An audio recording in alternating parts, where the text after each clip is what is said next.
అందరికీ నమస్కారం అండి. అందరూ బాగున్నారా? గుడ్డు ఎండి చేప కర్రీ చేస్తున్నానండి.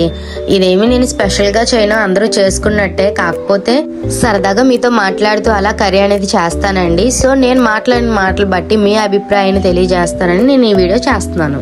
ముఖ్యంగా నేను నాలాంటి వాళ్ళు ఏం చేయాలన్నా ఆలోచిస్తాం, ఏం కావాలన్నా ఎదుటోళ్ళ మీద డిపెండ్ అయ్యి ఉంటాం, ఎక్కడికి వెళ్ళాలన్నా భయపడతాం. మా నాన్నగారు బ్రతుకున్నప్పుడు ఏం చెప్పారంటే, నువ్వు ఎప్పుడు ఇలా పిరికిదానిలో ఉండకూడదు అని, ప్రతిదీ ఏదో ఒకటి సాధించాలనే పోరాటంతోనే ముందుకు వెళ్ళాలని అంటారు.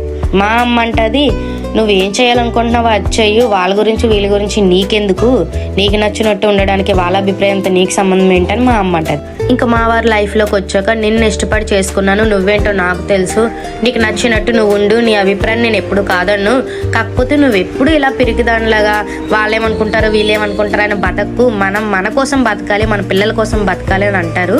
మా అమ్మ, మా నాన్న, మా హస్బెండ్ చెప్పింది 100% నిజం. అది అందరికీ తెలుసు, నాతో సహా.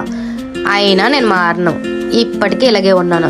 సో వీళ్ళు చెప్పింది కరెక్ట్ కాబట్టి నువ్వు మారాలి అని అంటారా, లేదు ఎప్పుడు అలాగే ఉంటావు కదా అలాగే ఉండు అదే కరెక్ట్ అని అంటారా? మీ అభిప్రాయంలో నేనైతే తెలుసుకోవాలనుకుంటున్నాను. ఇంకా ఫైనల్గా కర్రీ కూడా అయిపోయింది. ఫస్ట్ ప్లేట్లో మా అమ్మ పెద్దలకి అన్నం పెడుతుందండి పైన, సో అందుకు వేసాను. సెకండ్ అయితే నాకు నేను పెట్టుకున్నాను. ఇంకా గుడ్డు ఎండి చేప కర్రీకి వస్తే ఇది ఎవరు ఎలా ఉన్నా బాగానే ఉంటుందండి. ఫైనల్గా నా మాటలన్నీ విన్నాక ఇప్పటికీ నాలా ఎవరైనా ఉన్నారా, లేక మా నాన్నలాగా, మా అమ్మలాగా, మా వారిలాగా మిమ్మల్ని ప్రోత్సహిస్తే చేంజ్ అవ్వడం ఏమైనా జరిగిందా? ఇంకెందుకు లేటు, కమెంట్ సెక్షన్లోకి వచ్చేయండి, మాట్లాడేసుకుందాం. అలాగే మీరు నన్ను సపోర్ట్ చేస్తున్నందుకు చాలా థ్యాంక్స్ అండి. మీరు ఇలాగే నన్ను సపోర్ట్ చేయండి. మా ఫ్యామిలీ కూడా ఇంతలా నన్ను సపోర్ట్ చేయడము, మీరు నన్ను సపోర్ట్ చేస్తున్నారు. మరిన్ని వీడియోస్ కోసం లైక్ చేయండి, షేర్ చేయండి, సబ్స్క్రైబ్ చేయండి. Thanks for watching.